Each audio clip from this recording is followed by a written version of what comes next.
Here's the new VR games coming to you in May. Up first and released on the 2nd of May, we have a huge port from flat screen over to the Quest Store. It's Smalland Survive the Wilds VR by Merge Games. Now unfortunately this isn't coming to PCVR yet, which seems like quite a strange decision, and a few of the Steam reviewers from their flat screen title were understandably quite upset by this. However, Quest users will get to immerse themselves in a new epic single player adventure as a small folk in a gigantic world. After centuries of living underground, the small folk emerge from their burrows to reclaim the overland now that the giants have gone. You'll get to explore, scavenge, craft, and build as you fight to gain foothold in this new and hostile world. Up next is a spooky addition to PCVR called Spectral Scream by Stoic Entertainment. It is an online cooperative horror game that can be enjoyed by 1 to 4 players. It supports both flat screen and VR, and from their trailer it looks absolutely terrifying. Lots of jump scares, and if you're a fan of horror, especially co-op horror, then this looks like a great addition to your library.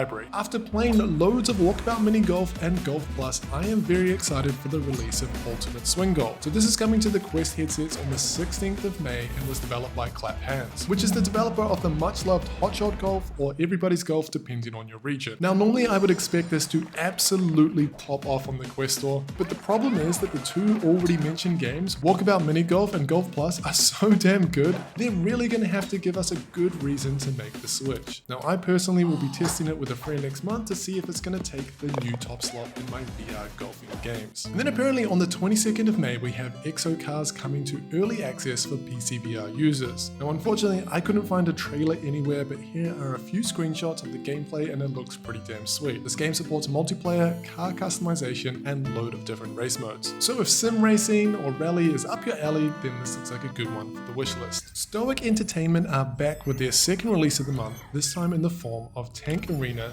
Ultimate League. It's coming to Quest headsets on the 23rd of May and is a 4v4 tactile tank shooter. There's 8 different tanks, each with their unique cockpits and weapons that you can use to destroy your enemies. And if you're not sure if tanks are your thing, then they do have a free trial available right now with just one game mode to see if it will be worth investing in. Now, one of the games that I've been playing a bunch recently is the new demo for a game called Rager. Now, this is free to play right now and is available on both Steam and Quest. It's kind of like a cross between the slicing of Beat Saber, the blocking of Until You Fall, and the high energy rhythm and combat of Pistol Whip all comes together for a very fun rhythm combat game. In 20 minutes of playtesting, I burnt approximately 120 calories and is developed by a really cool guy called Adam and the team over at Insane Prey. Now, they were nice enough to sponsor this video, so thank you guys, wishing you all the very best with your launch, and I'll leave the link in the description so that you can go and test the demo out for yourself right now. Okay, and now it's time for the news. So the Quest 2 got a permanent price drop to $200, probably in anticipation of the Quest 3 Lite. World of Warcraft is coming to VR. Now I personally have almost 100 days of playtime on my Druid, so this could be a little bit dangerous for me. Now right now it's just available on a private server, so that is a bit of a downside. But if this ever gets full support and comes to retail, then I might just have to step back into the world of Azeroth and become a full-time degenerate. The Xbox headset.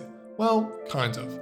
Meta is opening up their OS called Meta Horizons OS, which will allow other hardware manufacturers to create headsets that run the same OS that powers the Quest. So Lenovo, Asus, and a limited Xbox Quest headset have all been confirmed so far. This month, the much-loved Retropolis 2 Never Say Goodbye is migrating from the App Lab to the Quest Store, and it's also getting a full PSVR 2 release. The VR adventure was developed by the team at Peanut Button, and here you take on the role of a robot detective called Philip Log on the search for Jenny Montage. Everything by this game has been hand-painted by the team, and they have a couple of new additions like the extendo arms, where players are able to collect items from afar or use them to overcome obstacles and move the plot forward. On top of that, the game has enchanted logic puzzles, new rotation mechanics, and movement between different environments, offering a more challenging adventure with substantially longer playtime, as that was one of the main drawbacks from the first game. Codemasters and EA are back with their annual release of Formula 1. Now this is their 3rd year at supporting VR, and it will be interesting to see if performance has improved. The previous 2 years were met with a mixed response in the VR department, and I gotta admit,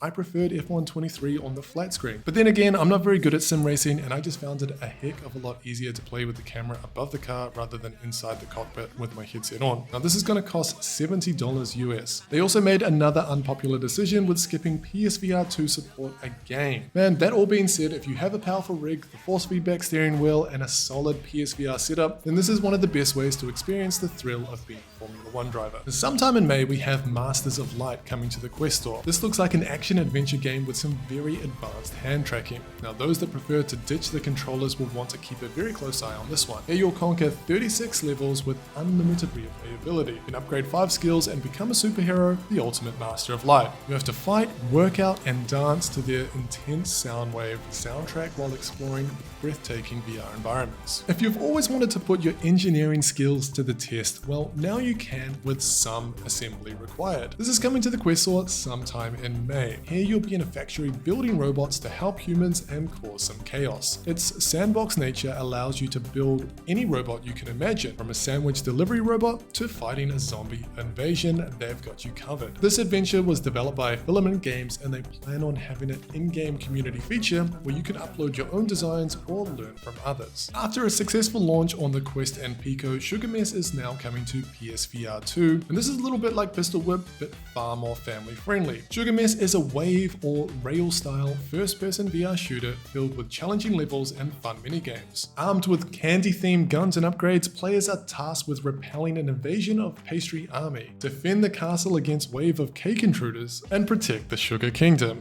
That's all, thanks for watching, I need to go.